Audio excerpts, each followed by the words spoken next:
नमस्कार, एक बार फिर से स्वागत है आप सभी का कॉमर्स बाय पाठक सर पे। आज जो वीडियो है that is related to investment decision. इससे पहले हमने जो वीडियो की थी उसमें मैंने 3 फाइनेंशियल डिसीजंस बताए थे। पहला इन्वेस्टमेंट डिसीजन, दूसरा फाइनेंशियल डिसीजन और तीसरा डिविडेंड डिसीजन। आज हम जो डिस्कस करने वाले हैं वो इन्वेस्टमेंट डिसीजन है।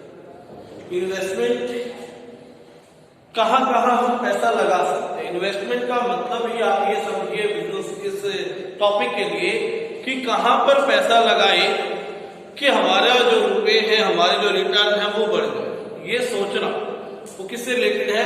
Investment decision. अब इन्वेस्टमेंट डिसीजन जो है वो कितनी तरह के होंगे, ये इस बात पर डिपेंड करता है कि हम जो रुपए हैं वो कितनी तरह से इन्वेस्ट कर सकते हैं। रुपए हम कुछ एग्जांपल्स आपके सामने रखते हैं जिनसे क्लियर करेंगे कि कौन सी तरह की इन्वेस्टमेंट आप यहां पर कर रहे हैं। उसी के बेस पर आपको बताया जाएगा कि इन्वेस्टिंग डिसीजन कितने तरह के। कुछ एग्जांपल्स में रखता हूं। Purchase of plant and machinery, purchase of land and building, starting a new product line, opening a new branch. ठीक है, ये कुछ डिसीजंस थे। अब दूसरे डिसीजंस के बारे में बात करते हैं। Purchase of inventory, management of cash, management of bills receivables, यानी कि रिसीवेबल्स जिसको बोलते हैं डेटर्स और bills receivable, cash collection from debtor से रिलेटेड मैनेजमेंट। ये जो डिसीजंस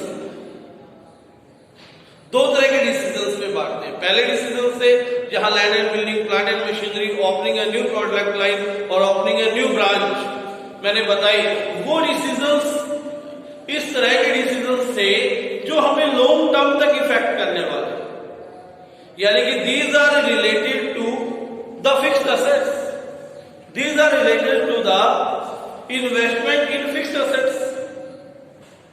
जबकि दूसरी तरह के डिसीजन जहां पर हमने इन्वेंट्री को मैनेज किया, कैश को मैनेज किया, बीआर यानी कि रिसीवेबल्स को मैनेज किया, वो शॉर्ट टर्म के लिए।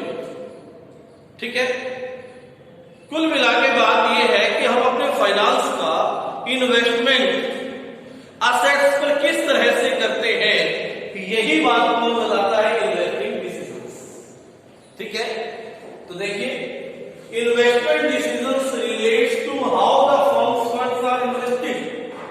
इन्वेस्टमेंट डिसीजन रिलेटेड है कि किस तरह से फर्म के फंड्स रुपए इन्वेस्ट किए जाते हैं डिफरेंट असेट्स में, सो दैट ताकि जो इन्वेस्टर्स हैं, जो रुपए लगाने वाले हैं, जो शेयर होल्डर्स हैं, जो मालिक हैं, उनकी जो वेल्थ है, उनका जो रुपया है, उनकी जो इन्वेस्टमेंट है वो क्या हो सके, मैक्सिमाइज हो सके, वो बढ़ सके। तो जैसा कि मैंने बताया था कुछ डिसीजंस ऐसे थे जो लॉन्ग टर्म हमें इफेक्ट करने वाले थे और कुछ डिसीजंस ऐसे थे जो हमें शॉर्ट टर्म के लिए इफेक्ट करने वाले थे। तो इन्वेस्टमेंट डिसीजंस कितनी तरह के हो गए आपके? 2 तरह के, long term investment decision, short term investment decision. ठीक है, इन डिसीजंस के कुछ और नाम है जो याद रखेंगे। कैपिटल बजटिंग डिसीजन भी कहते हैं इसको, कैपिटल बजटिंग डिसीजन भी कहते हैं इसको। हम बात कर रहे हैं लॉन्ग टर्म इन्वेस्टमेंट डिसीजंस। ठीक है, क्योंकि कैपिटल इन्वेस्टमेंट है ये आपकी, तो उसको आप क्या कर रहे हो, बजट को सेट कर रहे हो इसमें, तो इसलिए कैपिटल बजटिंग डिसीजंस कहेंगे। और इसे कहते हैं management of fixed assets, management of fixed assets भी इसे ही आप कहेंगे।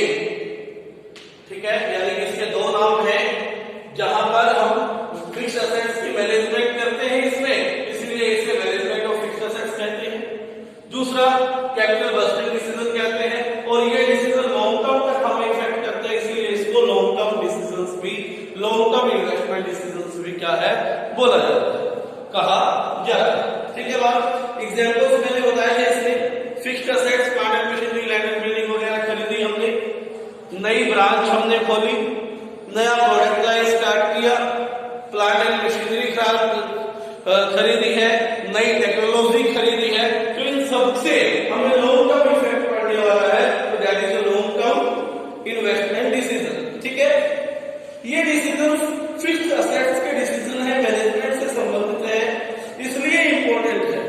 तो हम बताएंगे कि इंपॉर्टेंस क्यों है, तो इनकी बात कर रहे हैं हम यहां पर, importance of capital working decision. Capital working decision, capital working decision क्यों इंपॉर्टेंस है? पहला जो कारण है, मेजर कारण है इसमें, वो है कि ग्रोथ को, लॉन्ग टर्म ग्रोथ को हमें इम्पैक्ट करता है। ठीक है, सपोज करते हैं हमारे पास दो मशीन खरीद सकते हैं हम, एक मशीन ए है, एक मशीन बी। ये 1 करोड़ रुपए की है और ये 1 करोड़ 20 लाख रुपए की। ठीक है, नॉर्मली हम कह सकते हैं कि ये सस्ती है, ये लेना चाहिए, बट मैनेजमेंट दोनों की क्वालिटी को कंपेयर करेगा। रीजन भी है क्योंकि ये मशीन सिर्फ 20 लाख के चक्कर में 20 लाख बचाने के लिए आने वाले 10 साल आपको खराब करे, 10 साल आपके प्रोडक्शन को इफेक्ट करे, कोई भी मैनेजमेंट ऐसा नहीं करे। वो प्रेफर करेंगे क्वालिटी की, मशीन की क्वालिटी अच्छी है, क्योंकि लॉन्ग टर्म ग्रोथ बिजनेस की डिपेंड करेगी किस पर, ये डिसीजन। हमने कोई प्रॉपर्टी खरीदी है, वो कहां खरीदी है? ठीक है, सपोज करो हमने प्रॉपर्टी खरीदी है, नया प्लांट लगाना है, ऐसा नहीं होता कहीं भी खरीद लेंगे, हमें खरीदना पड़ेगा वहां पर जहां पर रॉ मटेरियल अवेलेबल हो जाए। ठीक है, जहां पर ट्रांसपोर्टेशन फैसिलिटीज पहुंच सके। ठीक है, जहां पर फैक्ट्री लगाई गई है तो वेस्ट को निकाल सके। तो ये सारी चीजें देखकर ही डिसीजन लेना पड़ेगा। अगर ये डिसीजन खराब हो गया तो आने वाले 8, 10 साल, 15 साल आपको क्या करना पड़ेगा, इस डिसीजन के लिए पछताना पड़ेगा। तो इसलिए लॉन्ग टर्म डिसीजन क्या है, इंपॉर्टेंट है, क्योंकि क्या है, यहां पर आपकी लॉन्ग टर्म ग्रोथ से इंपैक्ट होगी। उसके बाद सेकेंड रीजन हम कह सकते हैं, huge amount is invested, huge fund is involve in decisions में। बहुत सारा पैसा लगा होता है और वेल्थ जो है, मनी जो है, वो स्केयर रिसोर्स है। ठीक है, इस फाइनेंस को आपने बड़े ध्यान से यूज करना है, और स्पेशली वहां पर जहां पर आपका एक मोटा खासा पैसा लगने वाला है। ठीक है, आप मोटी खासी इन्वेस्टमेंट करने वाले, इसलिए भी क्या करना पड़ेगा आपको, ये डिसीजन बड़े ध्यान से लेने पड़ेंगे। ठीक है बात। उसके बाद रिस्क इन्वॉल्व है, यहां पर रिस्क भी इन्वॉल्व रहता है।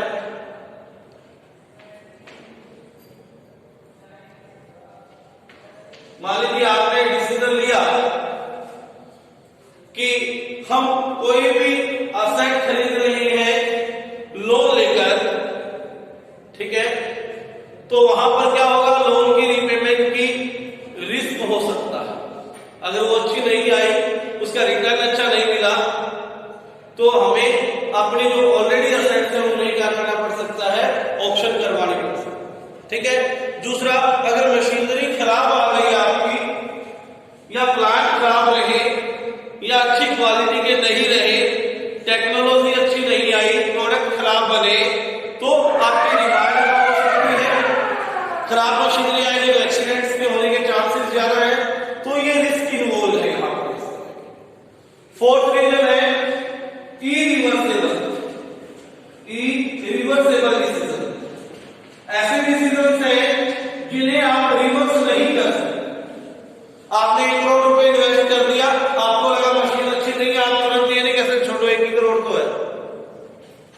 ठीक है ना, क्योंकि आपका बहुत ज्यादा बड़ा अमाउंट जो है यहाँ पर इन्वेस्टेड है।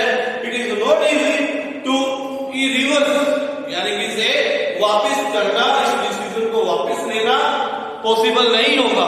एक बार डिसीजन ले लिया, मशीनरी सेटअप हो गई, आपकी फिक्स्ड एसेट्स खरीदी गई, तो आप केवल पछता सकते हो, डिसीजंस को बैक नहीं ले सकते। ठीक है, नेक्स्ट पॉइंट है कौन कौन से फैक्टर्स है, इसी का है कि आपका factors affecting investment decision, factor affecting investment decision.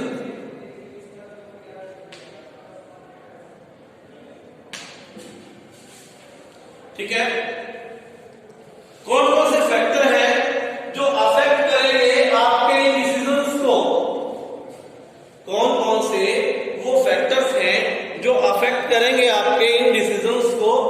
सबसे पहला फैक्टर यहां पर मैं लिख रहा हूं, cash flow of the project, cash flow of the project.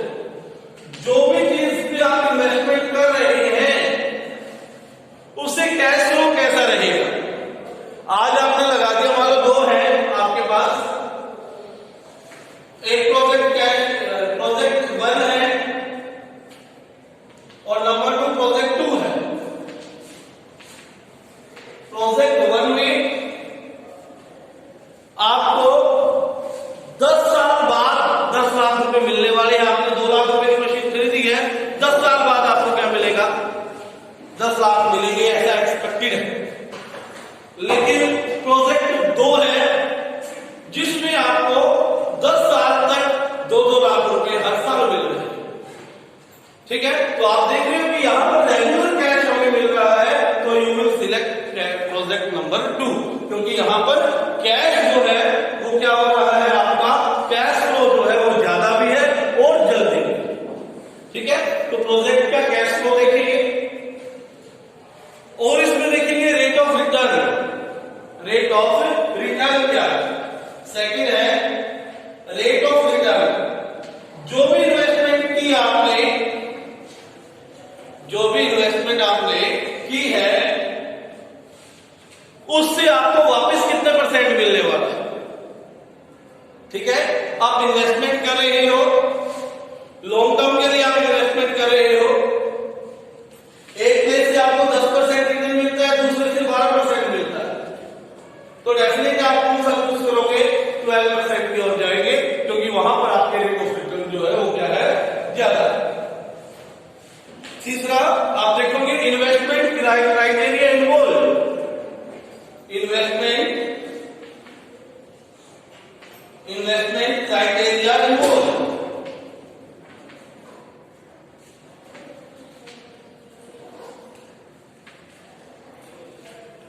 आपका इन्वेस्टमेंट क्राइटेरिया क्या है, आप जितना इन्वेस्टमेंट सोच रहे हो, ठीक है, आप जितना इन्वेस्टमेंट सोच रहे हो क्या आप उतना इन्वेस्टमेंट कर सकते हो। क्या होगा, इन्वेस्टमेंट करने के बाद आपको रिटर्न सही प्राप्त होंगे। इसको मापने के लिए बहुत सारे क्राइटेरिया, आप अकाउंट्स में अकाउंटिंग रेशियो नाम का एक चैप्टर करोगे, उसमें विभिन्न रेशियोज हैं इस क्राइटेरिया को मापने के लिए। अलग अलग टेक्निक्स हैं कि कोई डिसीजन लेना चाहिए नहीं लेना चाहिए। ठीक है, रिटर्न ऑन इन्वेस्टमेंट चेक करोगे आप, इन्वेस्टमेंट पे रिटर्न कितनी मिलेगी, ऊपर भी यही बात की। ठीक है, जितना भी क्राइटेरिया आपको लगता है, जितने भी फॉर्मूले आप लगाकर ये जान सकते हो कि हमारे लिए फायदेमंद है या नहीं है, वो लगाइए। सारे अपनी एप्लीकेशंस कीजिए जितनी भी आपको, जब आपको लगे कि हाँ वाकई में ये प्रॉफिटेबल है, तभी आपने क्या करना है, ये डिसीजन लेना है, वरना नहीं। ठीक है, समझ में आ गई। उसके बाद और हम कह सकते हैं nature of business, nature of business. अगर आपका बिजनेस मैन्युफैक्चरिंग है, आप कुछ बना रहे हैं, तो आपको ह्यूज कैपिटल चाहिए, ह्यूज प्लांट एंड मशीनरी चाहिए, तो ये डिसीजंस आप लेंगे बड़े केयर से, है ना, क्योंकि यहां पर बहुत ज्यादा रुपए आपके लगने वाले हैं। ठीक है, कौन सा? इन्वेस्टमेंट डिसीजन लॉन्ग टर्म का। यदि आपका लगता है कि बिजनेस सेल परचेज क्या है, ट्रेडिंग बिजनेस, तो आपको इतनी ज्यादा प्लांट एंड मशीनरी खरीदने की जरूरत नहीं है, तो वहां पर आप फोकस करेंगे वर्किंग कैपिटल की ओर। ठीक है, इन्वेस्टमेंट का कौन सा है? शॉर्ट टर्म का। क्लियर है? ये सारा का सारा था आपका लॉन्ग टर्म इन्वेस्टमेंट डिसीजंस के रिगार्डिंग। इसी का सेकंड पार्ट है short term investment decisions. Short term investment decisions में क्या करेंगे, देखते हैं आप। ये क्या होता है, ये हमें किस तरह से इफेक्ट करता है, ये सारी की सारी बातें हमने यहां पर रीड करनी है। शॉर्ट टर्म इन्वेस्टमेंट डिसीजंस को हम वर्किंग कैपिटल डिसीजंस भी बोलते हैं। शॉर्ट टर्म इन्वेस्टमेंट डिसीजन को वर्किंग कैपिटल डिसीजन भी बोलते हैं। वो डिसीजंस जो हमें शॉर्ट टर्म तक इफेक्ट करते हैं, या हम कहें वो डिसीजन जो करंट असेट्स और करंट लायबिलिटी से रिलेटेड है। वो डिसीजंस कौन से डिसीजंस है? Short term investment decisions. इन डिसीजंस में आपके आएंगे स्टॉक यानी कि inventory management, cash management, receivable management, ठीक है, कैश का इनफ्लो, कैश का आउटफ्लो, ठीक है, कितनी जल्दी आप सेल कर देते हो और वहां से कैश आ जाता है। ये सारा का सारा जो भी डिसीजन है किससे रिलेटेड है? वर्किंग कैपिटल से। ठीक है, इससे क्या पता लगेगा? लिक्विडिटी पता लगती है कि आप का फर्म करंट एसेट्स में से करंट लायबिलिटीज भी पे कर सकती है या नहीं कर सकती। आपके पास जो करंट एसेट्स है क्या वो सफिशिएंट है करंट लायबिलिटीज को पे आउट करने के लिए? क्या वो इतना है कि वहां से करंट लायबिलिटी आप पे कर सकते हो? ठीक है, और ये डिसीजंस बेटर लेने इसलिए भी जरूरी है क्योंकि ये हमें डे टू डे इंपैक्ट करते हैं। डे टू डे डेली हमें इंपैक्ट करेंगे।